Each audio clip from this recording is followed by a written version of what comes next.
Hello সবাইকে, welcome back to my channel Ritasmita's dancers.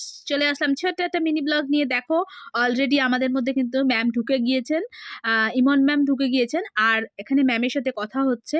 আর আমরা দেখতে পাই, খুব ভালো লাগে হয়তো গান বলো, সিনেমা বলো বা সিরিয়াল বলো, যা কিছু, কিন্তু তার পেছনে যেগুলো হয় সেগুলো আমরা উপলব্ধি করলাম, অনুভব করলাম, তবেই কিন্তু একটা সুন্দর জিনিস রচনা হয়।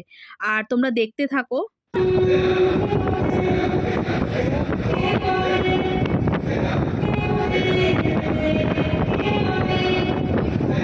আর দেখো, এখানে এখন ম্যামের একটু ব্রেক হয়েছে, আমরা সবাই একটু টি ব্রেক করলাম সেই সময়টা। আর আমরা দেখতে পাই যে গানটা হয়তো এত সুন্দর হচ্ছে, যখন আমরা মানে গানটা রিলিজ হয় তখন ভাবি হয়তো এত সুন্দর হচ্ছে, কিন্তু তার পেছনে যে কতটা স্ট্রাগল থাকে প্রত্যেকটা মানুষের, যে কতটা দিতে হয়। তো তোমাদের ভিডিওটা কেমন লাগলো আমাকে অবশ্যই অবশ্যই কমেন্টস করে জানিও। তো টাটা।